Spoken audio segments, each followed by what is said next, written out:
इतिहास का कुछ क्वेश्चन। तो चलिए स्टार्ट करते हैं। नंबर 1 में है 1929 की आर्थिक मंदी के प्रमुख कारण क्या थे। तो इसका आंसर हो जाएगा 1929 ईस्वी के आर्थिक संकट का बुनियादी कारण स्वयं इस अर्थव्यवस्था के स्वरूप में समाहित था। प्रथम विश्व युद्ध के 4 वर्षों में यूरोप को छोड़कर बाजार आधारित अर्थव्यवस्था का विस्तार होता चला गया। उसके मुनाफे बढ़ते चले गए। दूसरी ओर अधिकांश लोग गरीब और अभाव में पिसते रहे। नवीन तकनीकी प्रगति और मुनाफे के उत्पादन में काफ़ी वृद्धि की दी, किंतु अतिरिक्त उत्पादन के खरीदार बाजार में नहीं थे। कृषि में भी अति उत्पादन की समस्या बनी हुई थी। अति उत्पादन के कारण कीमतें काफ़ी गिर गई, जिससे किसानों की आय घट गई। अतः इस स्थिति से निपटने के लिए उन्होंने उत्पादन को और बढ़ाया ताकि कम कीमत पर ज़्यादा माल बेचकर अपना आय स्तर बनाए रख सके। इसकी कीमतें और नीचे चली गई, जिससे आर्थिक संकट को जन्म दिया। तो इसका आंसर हो गया। अब नंबर 2 में है असहयोग आंदोलन के आर्थिक प्रभाव क्या थे। असहयोग आंदोलन के आर्थिक प्रभाव निम्नलिखित थे। नंबर 1 में क्या था, विदेशी वस्तुओं का बहिष्कार किया गया, शराब की दुकानें पर धरने दिए गए तथा विदेशी कपड़ों की होली जलाई गई। नंबर 2 में है 1921 से 1922 ईस्वी के मध्य विदेशी कपड़ों का आयात आधा हो गया। उसकी कीमतें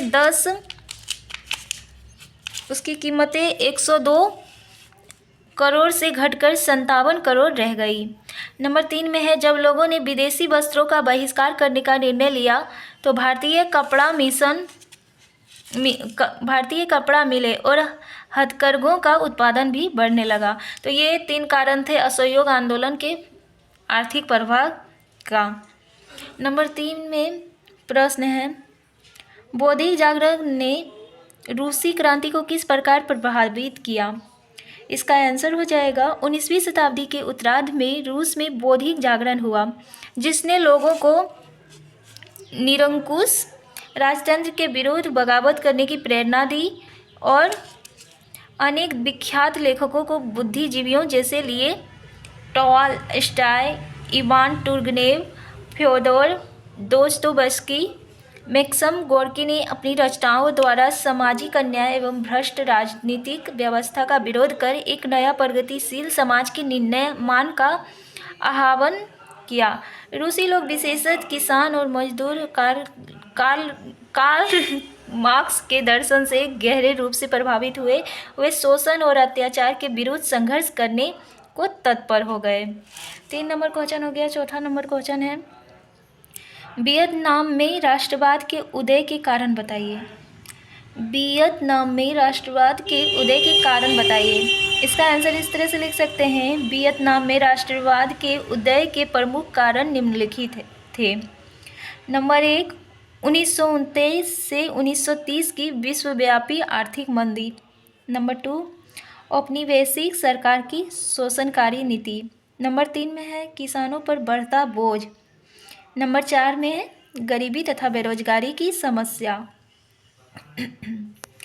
5 नंबर का क्वेश्चन है, पूना समझौता किनके बीच और क्यों हुआ। तो ये तो सब कोई जानते हैं कि पूना समझौता गांधी जी और मदन मोहन मालवीय की 19 सितंबर नहीं, इसका आंसर हो जाएगा गांधी जी की हालत खराब होने लगी, तब राजेंद्र प्रसाद वो मदन मोहन मालवीय के बीच प्रयासों 24 सितंबर 1932 को गांधी जी और अंबेडकर के मध्य पूना समझौता हुआ, जिसमें संयुक्त हिंदू निर्वाचित व्यवस्था के अंतर्गत दलितों के लिए स्थान आरक्षित रखने पर सहमति बनी। इसी समझौते को पूना समझौता भी कहा जाता है। नंबर 6 में है न्यू डील क्यों लागू की गई। न्यू डील क्यों लागू की गई, इसका आंसर हो जाएगा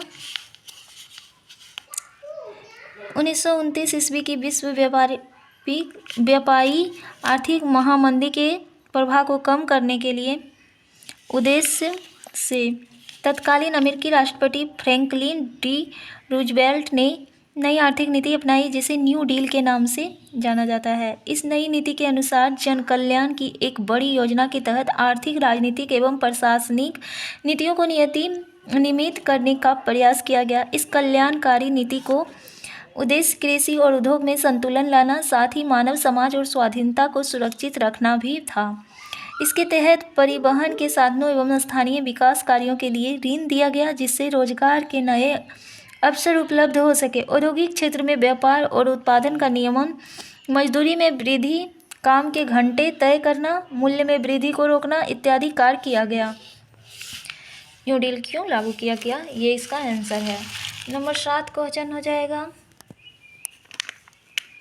नंबर 7 में क्वेश्चन है, यूरोप में राष्ट्रवाद के उदय के कारणों एवं प्रभावित की चर्चा कीजिए। तो ये तो बड़ा आसान है कि ना, इसका आंसर हो जाएगा उत्तर के लिए 2014 द्वितीय पाली के प्रश्न संख्या 8वां देखें। अरे ये तो कुछ और है। नंबर 8 क्वेश्चन है, भारतीय राष्ट्रीय आंदोलन में भारतीय राष्ट्रीय कांग्रेस के योगदान पर चर्चा कीजिए। इसका आंसर हो जाएगा 1885 ईस्वी में भारतीय राष्ट्रीय कांग्रेस की स्थापना ने राष्ट्रवाद की अवधारणा को उत्तेजना प्रदान की। कांग्रेस के नेतृत्व में राष्ट्रीय स्वतंत्रता संघर्ष आरंभ हुआ। 1919 में 1947 तक के चरण में महात्मा गांधी की निर्णायक भूमिका थी। अतः भारतीय राष्ट्रीय आंदोलन का यह काल गांधी युग के नाम से विख्यात है। गांधी जी ने औपनिवेशिक शासन से संघर्ष के लिए सत्याग्रह का मार्ग अपनाया, जो सत्य और अहिंसा पर आधारित था। गांधी जी ने 3 सशक्त आंदोलन चलाए: असहयोग आंदोलन 1920 से 1922, दूसरा सविनय अवज्ञा आंदोलन 1930 से 1934 तथा तीसरा भारत छोड़ो आंदोलन 1942 में।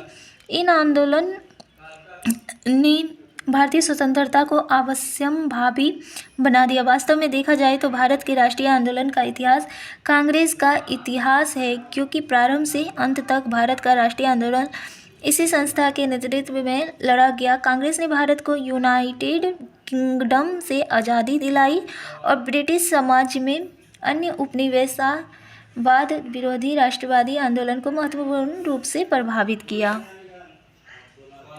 हो गया।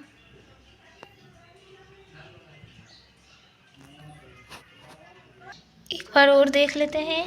ये सोशल साइंस से हिस्ट्री का क्वेश्चन है 10th क्लास का।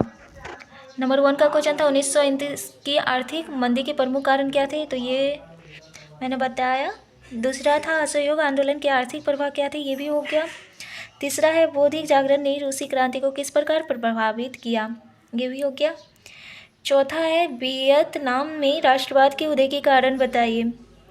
5वां है पूना समझौता किनके बीच और क्यों हुआ था, तो ये तो राजेंद्र प्रसाद और मदन मोहन मालवीय के बीच हुआ था।